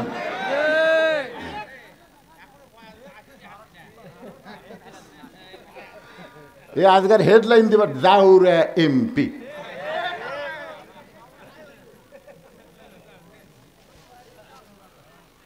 একটু মনোযোগ দিয়ে শুনবেন। রাসূল বলে, খাদিজা তাহলে আমার কাছে আপনি কি চাবেন? খাদিজা বলতেছে, রাসূলুল্লাহ কিয়ামত পর্যন্ত একটা মুজিজা আল্লাহ আপনাকে দিয়েছে, যেই মুজিজা কোনোদিন বিলুপ্ত হবে না। ইন্না নাহনু নাযালনা যিকরা ওয়া ইন্না লাহু লাহাফিজুন। সেই মুজিজার নাম হলো আল্লাহর কোরআন। ওগো আল্লাহর নবী, এই কোরআন পাওয়ার জন্য 3.5 বছর আপনি গারে হীরার মধ্যে সাধনা করেছেন। এই সাধনাকে আল্লাহ কবুল করে কোরআনের 5টা আয়াত আল্লাহ আপনার উপর নাজিল করলো। প্রথম শব্দটা ছিল ইকরা। জোরে কোন কি? ইকরা বিইসমি রাব্বিকাল্লাযী খালাক খালাকাল ইনসানা মিন আলাক। এই যে 5টা আয়াত আপনার উপর আল্লাহ নাজিল করলো, আপনি আর গায়ে হীরার মধ্যে থাকলেন না, আপনি নিচে চলে আসলেন। আপনি এই যে গায়ে জুব্বা পরা অবস্থায় ফেরেশতা জিবরাইল আপনাকে বুকের মধ্যে নিয়েছিল। আল্লাহ তাওয়াজ্জু দিয়ে 5টা আয়াত নাজিল হলো। ওই জুব্বার কোনোদিন আপনি পরেন নাই, আমি দেখেছি আপনি যত্ন করে জুব্বাটা রাইখা দিয়েছেন। মাঝে মধ্যে আপনি জুব্বা দেখেন, চুমা খান, আবার জুব্বাটা যত্ন করে রাইখা দেন। ওগো আল্লাহর নবী, আমি খাদিজা যখন মরে যাব ওই জুব্বাটা আমার কাফনের কাপড় হিসাবে দিয়ে দেবেন। আমার 2 নম্বর চাওয়া হলো আপনার পবিত্র হাত দিয়ে আমাকে অন্ধকার কবরে নামায় দিবেন। কবরে মাটি দেওয়ার পরে সবাই যখন চলে যাবে এমন সময় 2টা ফেরেশতা আল্লাহ কবরের মধ্যে পাঠাবে। 2টা ফেরেশতা কবরে আসবে, তাদের নাম হলো মুনকার নাকির। জোরে কোন তাদের নাম কি? ফেরেশতা আসিয়া যখন জিজ্ঞাসা করিবে দিন কি তোমার মাবুদকে বা তখন কি বলিবে। সবাই বলে, গান গাইলে গুনাহ হবে নাকি? ফেরেশতা আসিয়া যখন জিজ্ঞাসা করিবে দিন কি তোমার মাবুদকে বা তখন কি বলিবে। সবাই বলেন আল্লাহ বিনে নাই রে মাবুদ, আল্লাহ বিনে নাই রে মাবুদ। জবানে তাই বলো রে বলো মুখে আল্লাহ রাসূল সবে বলো। ওগো আল্লাহর নবী, ওই ফেরেশতা 3টা প্রশ্ন করবে, আমি খাদিজা উত্তর দিবার পারবো না, আমার পক্ষ থেকে আপনাকে উত্তর দেওয়া লাগবে। এই 3টা চাওয়া যদি আপনি পুরা করতে পারেন তাহলে 50,000 বছরের কবরে আমার খাদিজার কোনো চিন্তা নাই। সঙ্গে সঙ্গে আল্লাহর নবী খাদিজার কবরে চুমা দিয়ে বললেন, খাদিজা ওই আল্লাহর শপথ করে বলতেছি আমার আগে যদি আপনার মৃত্যু হয় তাহলে আপনার 3টা চাওয়াই আমি পুরা করব ইনশাআল্লাহ। আপনার বলেন তো এখানে রাসূল কি বললেন? আমার আগে যদি আপনার মৃত্যু হয়। এই কথার দ্বারা রাসূল বুঝালেন কে কখন মরবে এটা আল্লাহর নবীও আর আমাদের গোলা জানে তো, জানে না? 5 তলার উপর তলা শুয়ে থেকে এ বাড়ি আমার, 1.5 লাখ টাকার খাটের ওপরে 12,000 টাকার কম্বল গাওয়ার দেখে হয় আমার বাড়ি আমার ঘর, আমার নামাইকে ওরে ওরে তোমার চাদর দেয় আমাকে নামাবে কে? রাত 3টার সময় একটা ভূমিকম্প। এরকম কি কম্প না, খুব জোরে বলে ওই চেতন পায়ে এত ফোর্সে নামছে ভাই, কম্বলের মধ্যে লঙ্গি খুলে আছে ওটাও পরার টাইম নেই, একে ন্যাংটা হয়ে নামছে। ফেরেশতা বলতেছে আল্লাহ নামাইলা নামাইলা, তাই বলে ন্যাংটা করে। আল্লাহ অহংকার করিস না রে। 41 সাল পর্যন্ত 1 লক্ষণ সে ন্যাংটা হয়ে নামে পলাছে, আর একটা পলালো হাসিনা। ধরে কোন কথা ঠিক কিনা তার গোষ্ঠী শুদ্ধে। অহংকার করো না বাবান, পলাবো না পলাবো না, শেখের বেটি পলায় না। আর একটা শালা কাউয়া কাউয়া ই আর এই হামান, ই হচ্ছে হামান। হাসিনা যদি ফেরাউন হয় কাদের হলো হামান। ধরে কোন কথা ঠিক এই শালা হামান, আর মাজা চলে না। তেজত আসা মাইক পালি কয় খেলা হবে খেলা হবে, কেন খেলবার গেলে মাজা থাকা লাগবে না পাগলা, মাজা ছাড়া খেলা যায় কি? তাহলে সমস্ত ক্ষমতার মালিককে আমার সঙ্গে যারা পারেন তারা পড়েন, না পারলে মনোযোগ দিয়ে শুনবেন। আল্লাহ তাআলা কোরআনে বলতেছেন তুইজ্জু মান তাশা ওয়া তুযিল্লু মান তাশা বিয়াদিকাল খায়র ইন্নাকা আলা কুল্লি শাইইন কাদির। মা খাদিজা দুনিয়া থেকে বিদায় নিলেন। দুনিয়া থেকে বিদায় নেওয়ার পরে আল্লাহর নবী তাকায় দেখেন তার 4টা মেয়ে কাঁদতেছে। মা খাদিজার পেট থেকে আল্লাহ তার নবীকে 4টা মেয়ে দিয়েছিলেন। একটা মেয়ের নাম হলো রোকেয়া, একটা মেয়ের নাম হলো কুলসুমা, একটা মেয়ের নাম হলো জয়নাব, আর একটা মেয়ের নাম হলো খাতুনে জান্নাত ফাতেমা। রাসূল তাকায় দেখে 3 মেয়ে কাঁদতেছে, একটু শব্দ শোনা যায় কিন্তু ফাতেমার কান্নার কোনো সাউন্ড নেই। আপনার বলেন তো যে মেয়েরা শব্দ করে কান্দে ওরা কি শুধুই কান্দে? আমার বাবা মইরা গেছে রে, মরার আগে খাট দিবার চাইছিল, সেই খাট আমাকে দিবে কে? আমার বাবা মইরা গেছে রে। তখন বড় ভাই যা বলতে কান্দিস না পাগলি, যে খাট আমার বাপ দিবার চাইছিল সেই খাট আমি দেবো। তখন বলতেছে আমার বাবা মইরা গেছে রে, মরার আগে খাট দিবার চাইছিল, সেই খাট আমাকে বড় ভাই দিবে, এখন ল্যাপ তো শোক দিবি কে? আমার বাবা মইরা গেছে রে। তখন মেজো ভাই যা বলতেছে কান্দিস না পাগলি, ল্যাপ তো আমি দেবো। তখন সাইড যা বলতেছে মানুষ বুড়া হলে মরবি, এইরকম কিছু মেয়েরা আছে না নাই? ধরে এখানে আছে না নাই? নবী তাকে দেখে ফাতেমা কাঁদতেছে, চোখের পানি পড়তেছে, গাল ভিজে যাচ্ছে, কিন্তু কান্নার কোনো শব্দ নাই। আল্লাহ নবী ডাক দিলেন, ফাতেমা একটু মেহেরবানি করে ঘরের মধ্যে আয়। ফাতেমা যখন ঘরের ভিতরে, নবী বলেন, ফাতেমা তোমার মা দুনিয়া থেকে বিদায় নেওয়ার আগে আমাকে দুইটা ওসিয়ত করেছে। এক নম্বর ওসিয়ত হলো তোমার মাকে তুমি একলাই গোসল করান লাগবে। ও ফাতেমা, তোমার সঙ্গে অন্য কাউকে তুমি নিবার পারবে না, তুমি একা একাই তোমার মারে গোসল করানো লাগবে। দুই নম্বর ওসিয়ত হলো তোমার মাকে একা একাই তোমাকে কাফনের কাপড় পরাতে হবে। ফাতেমা বলে, বাবা আমার আরো 3টা বোন আছে বাবা, এদেরকে যদি সঙ্গে না নেই ওরা মন খারাপ করবে। রাসূল বলে, ফাতেমা ওসিয়ত পালন করা হলো ওয়াজিব। যেখানে তোমার মা তোমার কথা একলা বলেছে সেখানে অন্য কাউকে আর ঢুকানোর সুযোগ। আপনারা ওসিয়ত করবেন। এই গোরস্থানের কমিটি যারা আছে তাদের কাছে আমি বলতেছি, আপনার ওসিয়ত করবেন, যদি কেউ মারা যায় কোনো বেনামাজি কবর খুঁড়তে পারবে না। আপনাদের গোরস্থানে কবর কারা খড়ে, নামাজি না বেনামাজি? আরে গোরস্থানের একটু মাটি বায়না করে রাখ, কখন যেন আসতে পারে তোমার মরণের ডাক। গোরস্থানের একটু মাটি বায়না করে রাখ।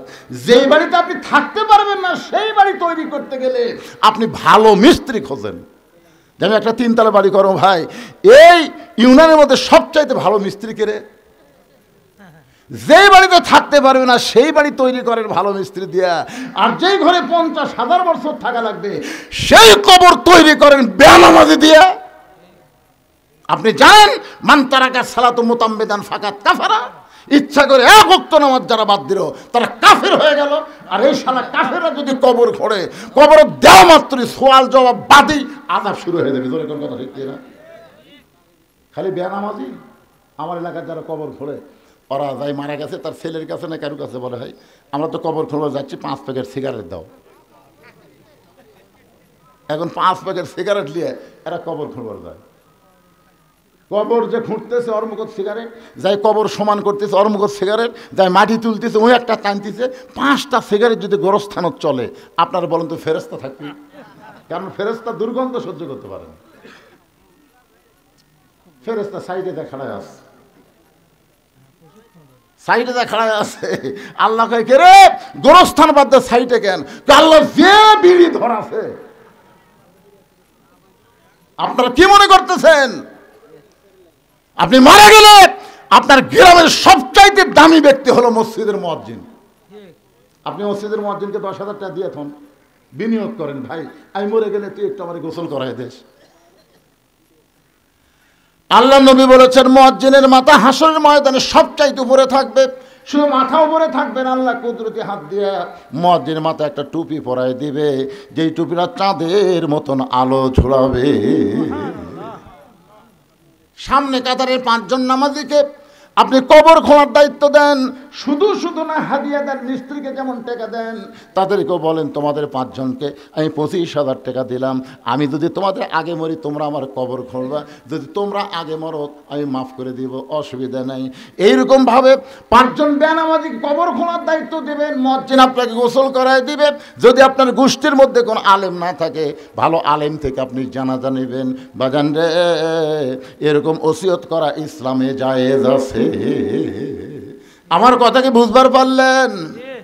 আল্লাহ নবী ফাতেমাকে বললেন, মা তোমার মাকে গোসল করে আসো। ফাতেমা বলতেছে, বাবা আরো 3টা বোন বাদ দিয়া মা আমার কথা কেন বলছে বাবা, একটু কি আমাকে বলবেন না? রাসূল বলে, ফাতেমা তোমার মাকে আল্লাহ তাআলা এই দুনিয়াতে 1 নম্বর জান্নাতি ঘোষণা করেছে, আর তোমাকে আল্লাহ তাআলা জান্নাতি নারীদের নেত্রী ঘোষণা করেছে। সেদিন থেকে তোমার মা আমার কাছে বলেছে, আমার যেই মেয়েটা জান্নাতি নারীদের নেত্রী হবে, ওই মেয়েটা যদি আমাকে গোসল করায় দেয়, আমার মনে হয় ওই গোসলের ভিতরে আল্লাহ আমার শরীরের মধ্যে রহমত বরকত দিয়া দিবে। মা ফাতেমা খাদিজাকে গোসল করে দিয়ে আল্লাহর নবীর কাছে এসে বলতেছে, বাবা মাকে যখন একলা একলাই কাফনের কাপড় পরার লাগবে, তাহলে কাফনের কাপড় কোথায় আপনি ব্যবস্থা করেন? সঙ্গে সঙ্গে নবী আমার ওই জুব্বা টেনে বের করে ফাতেমার হাতে দিয়ে বলে, মা এই জুব্বাটা তোমার মাকে কাফনের কাপড় পরায় দাও। ফাতেমা শুধু কান্দে আর কান্দে। রাসূল বলে, ফাতেমা কান্দার কারণ? বলে, বাবা আমি মায়ের মুখে শুনেছি আমার মা যখন মক্কার সবচাইতে ধনবতী রমণী ছিল, আপনি তখন মায়ের বাড়িতে রাখালি চাকরি করতেন, আপনি কি রাখাল মুক্ত করে আমার মা স্বামী বানাইছে? মক্কার সবচাইতে ধনবতী রমণীকে বিয়ে করার পরে আজকে আমার মা মরে গেল, আর মায়ের জন্য মক্কার দোকানে কি নতুন কোনো কাপড় নাই? কোনো নতুন কাপড় না দিয়ে এই পুরাতন জুব্বা দিচ্ছেন বাবা, মরার সঙ্গে সঙ্গে আমার মায়ের কথাকে আপনি ভুলে গেলেন। রাসূল কান্দে বলে, ফাতেমা এই জুব্বা আমি তোমার মাকে দিচ্ছি না মা, তোমার মা আমার কাছে চাইছে। ফাতেমা বলে, বাবা এই পুরাতন জুব্বা চাওয়ার পিছনে মায়ের কারণ কি? আল্লাহ নবী বললেন, ফাতেমা এই জুব্বা সাধারণ কোনো জুব্বা নয়, এই জুব্বার সঙ্গে আল্লাহর কোরআনের সম্পর্ক রয়েছে। এখন আপনারা বলেন, আল্লাহর কোরআনের সম্পর্ক যার সঙ্গে থাকে তার দাম বাড়ে না কমে? আল্লাহর কোরআন আইনকে গ্রহণ করে এই অন্ধকার কবরে যদি যাবার পারেন, আল কোরআনের আলো খালি সংসদে চালো না, আল কোরআনের আমলটা আপনার অন্ধকার কবরেও আলো দেবে। ধরে কোন কথা ঠিক কি না? অনুনাজ্জিলু মিনাল কোরআনি মা হুয়া শিফাউ ওয়া রাহমাতুল লিল মুমিনিন। আল্লাহু আকবার। এখন আপনারা বলেন, এই যে গোরস্থান, এই গোরস্থান কোরআনের মধ্যে আছে না নাই? আর একটা আয়াত আমি পড়ে আপনাদের সামনে, এখানে কি হয়েছে শুরু হলো, মিনহা খালাকনাকুম অফিহা নুইদুকুম অমিনহা নুখরিজুকুম তারাতান উখরা। আল্লাহর এই কোরআনের সঙ্গে সম্পর্ক রাখতে গিয়া আমি ভাদার পশ্চিম পাড়া, যারা এখানে বসে আছেন, এই ভাদার পশ্চিম পাড়ার কারা একটু হাত তোলেন তো ভাই, যারা ভাদার এই পশ্চিম পাড়া এই গোরস্থানকে উন্নয়ন করার জন্য যারা চেষ্টা করতেছে, তারা কারা কারা ভাই একটু হাত তোলেন তো দেখি। এখানে না থাকার পিছনে দুটা কারণ। ভাদার পশ্চিম পাড়ার লোকেরা না থাকার পিছনে কয় কারণ? দুই কারণ। এক নম্বর কারণ হলো, তারা যদি এখানে আসে বসে তাহলে আপনাকে জায়গা হবে না, এরা প্যান্ডেল করছে ছোট, এই জন্য আপনাকে বসবার দিবারছে, ওরা বাহিরে আছে। আর দুই নম্বর কারণ হলো, মাহফিলের মোনাজাতের শেষে আপনাকে ভাত তরকারি আছে, দেখছেন একজন মাশাআল্লাহ করলো, কেন আপনারা খাবেন না? আমিও খাওয়ার নিয়ত করছি। আমি বলছি ভাই অনেক দিন হলে বেশি লোকের মাছ ঘাটি আমি খাইনি ভাই। তো জেল হক কোথায়? সেটা জেল হক সাহেব বলছিলাম, জেল হক বলছি বাবা, তা আপনি ওই জায়গায় বসে আছেন কি জন্য? আপনি কি এটি বিজ্ঞাপনের উপরে নাম দিতে সহজ হবে না? এই গোরস্থানের জন্য আপনাকে 10,000 টাকা দেওয়া লাগবে, তলে থাকেন অসুবিধা নেই, 10,000 টাকা দেন। কি করছেন বাদান? 10,000 পারবেন না? পারবেন না? 10,000 আপনি কত দিবেন? না পরে নয়, শুরু হয়ে গেল তো, আপনাকে শুরু তলে বসে আছেন। জীবনে আমার ওয়াজের 42 বছরের জীবনে দেখিনি যে সভাপতি সাহেব তলে বসে থাকে।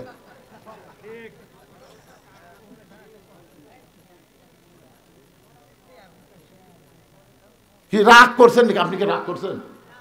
দেখুন আপনাকে যা পারেন খুশি এখন তো হুজুর এই গোরস্থানের বড় আশা করে আমার নাম সহসভাপতির আসনে দিয়েছে, আমি তাদের আশাকে মারি না করে এই গোরস্থানের উন্নয়ন কল্পে আমি এত দিলাম। আপনি বলেন, যা বলবেন সেটাই দেওয়া হবে। হ্যাঁ কতগুলো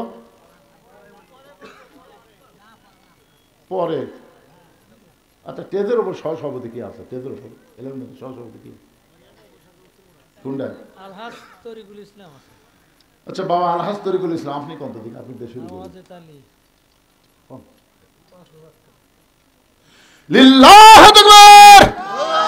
আলহাজ তরিকুল ইসলাম 5,000 টাকা ধরে বলেন মারহাবা। আচ্ছা আপনার বাপ মা কি বেঁচে আছে না মারা গেছে? আল্লাহ মায়ের কবরকে জান্নাতের টুকরা বানায় দেখ, বাবাকে পরিপূর্ণ সুস্থতা সহকারে হায়াতে তাইয়্যিবা দান করুক, ধরে কোন আমিন। কোথায় তো ডাঁটের বাবা রে? আরে গত বছর 25শে ডিসেম্বরে আমার মা মারা গেছে, আর 18 সালে আমার বাবা মারা গেছে। আমি আপনাদের পাশে একটা মাহফিল এসে বলছিলাম না যে আমি এখান থেকে হয়তো বাড়িতে গিয়ে আমার মাকে আর দেখা, আরে বাবার মতন আপন বন্ধু নাই রে দুনিয়ায়, নিজে না খাইয়া বাবা সন্তানকে খাওয়ায়, বাবার মতন আপন বন্ধু নাই রে দুনিয়ায়। কি বলবো প্রসবের কথা, মা বিন সেই ব্যথা কেউ তো বুঝিবে না, মাজন ঠেকিয়া সন্তানের দায় ওয়াকালে মা মারা যায়, কেন সে মায়ের দোয়া করবানা, এমন দরদি ভবে কেউ হবে না আমার মা। আসসালামু আলাইকুম ওয়া রাহমাতুল্লাহি ওয়া বারাকাতুহু।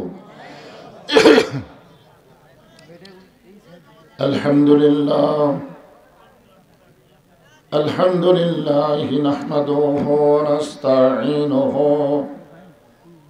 ওয়া নাস্তাগফিরুহু ওয়া নু'মিনু বিহি ওয়া নাতাওয়াক্কালু আলাইহি ওয়া নাউযু বিল্লাহি মিন শুরুরি আনফুসিনা ওয়া মিন সাইয়্যাতি আমালিনা। من يهدي الله فلا مضل له ومن يضلله فلا هادي له। সকলে জবান খুলে বলেন আশহাদু আল্লা ইলাহা ইল্লাল্লাহু وحده لا شريك له وأشهد أن محمدا عبده ورسوله الذي أرسل رسوله بالحق بشيرا ونذيرا وداعيا إلى الله بإذنه وسراجا منيرا. فقد قال الله تعالى في كلامه المجيد والفرقان الحميد. بسم الله الرحمن الرحيم. إذا أصابتهم مصيبة قالوا إنا لله وإنا إليه راجعون. إن الله وملائكته يصلون على النبي يا أيها الذين آمنوا صلوا عليه وسلموا تسليما. اللهم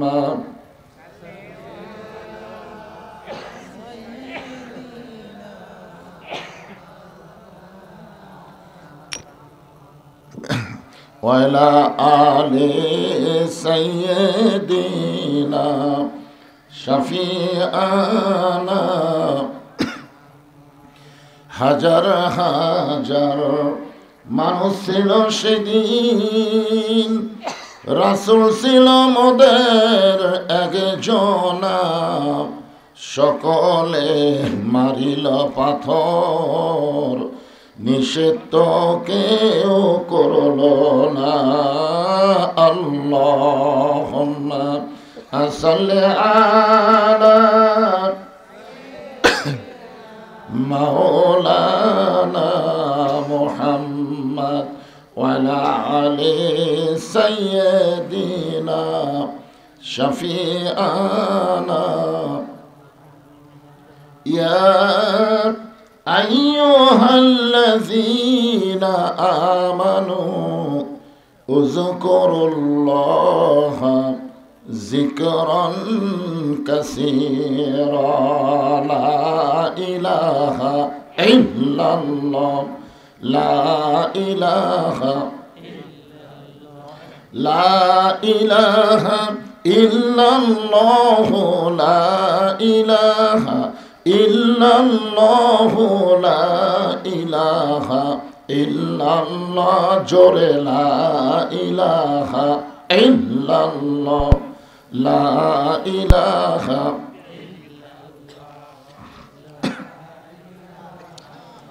যার দিলে আছে আমার আল্লাহর ভয়, যার মনে আছে আল্লাহর ভয়, যার দিলে আছে আল্লাহর ভয়, আল্লাহ আল্লাহ সব সময়।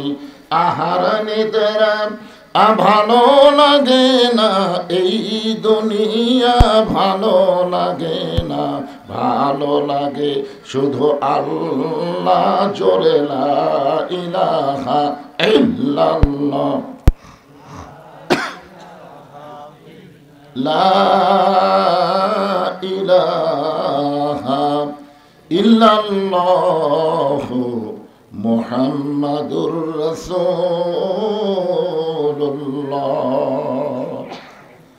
রাসূলের মহব্বতে জবান খুলে সকলে বলি সাল্লাল্লাহু আলাইহি ওয়াসাল্লাম।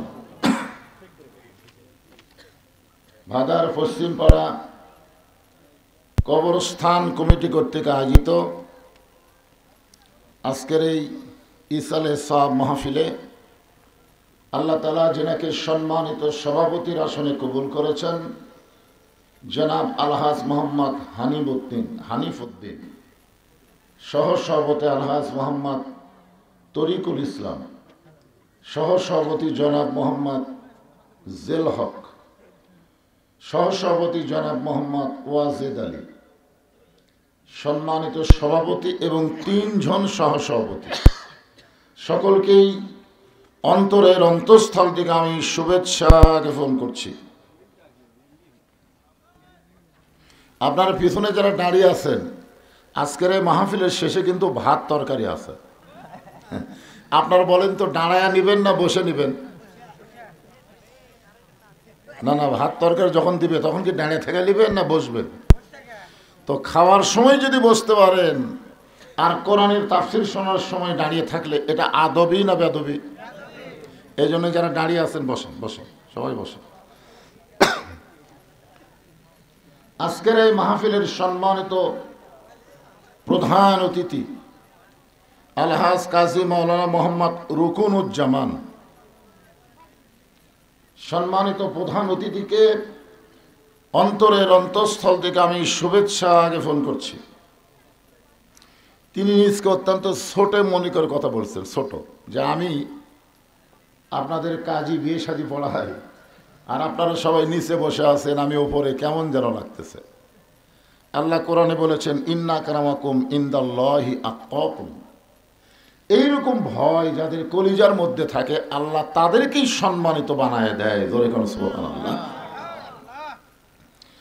আজকের এই মাহফিলের সম্মানিত ওলামায়ে কেরাম, আপনাদের মাঝে মাঝে যে সমস্ত আলেম ওলামা বসে আছেন, মঞ্চে আছেন, এবং আমি তেজে আসার আগ পর্যন্ত যেনারা কোরআন হাদিসের আলোকে অত্যন্ত গুরুত্বপূর্ণ আলোচনা করে আপনাদেরকে শোনালেন, আলেম ওলামা সহ আজকের মাহফিলের বক্তাগণকে অন্তরের অন্তঃস্থল থেকে আমি শুভেচ্ছা জ্ঞাপন করছি। সম্মানিত অতিথিবৃন্দ, সম্মানিত বিশেষ অতিথিবৃন্দ এবং সম্মানিত আল্লাহর বান্দারা, কঠিন শীতকে উপেক্ষা করে আল্লাহ রাসূলের মহাব্বত কলিজার মধ্যে ধারণ করে এই জান্নাতের বাগানে যিনারা বসে আছেন, আমি আমার অন্তরের অন্তঃস্থল থেকে আপনাদের সবাইকে শুভেচ্ছা জ্ঞাপন করছি। আমার সম্মানিত মা বোনেরা, পর্দার অন্তরালে বসে বসে যারা আলোচনা শুনতেছেন, তাদেরকেও শ্রদ্ধা জ্ঞাপন করে এই মুহূর্তে জানতে চাচ্ছি আপনারা সকলে কেমন আছেন। যে আল্লাহ শারীরিক সুস্থতা দান করে মানসিক প্রশান্তি লাভের জন্য আজকের এই জান্নাতের বাগানে আমাদেরকে কবুল করেছেন, আমরা খুশি না বেজার? তাহলে জবান খুলে সমস্বরে সকলে বলবো রব্বানা লাকাল হামদ হামদান কাসীরান তাইয়িবান মুবারাকান ফিহি। আমরা প্রশংসা করলাম কার? কেন করলাম?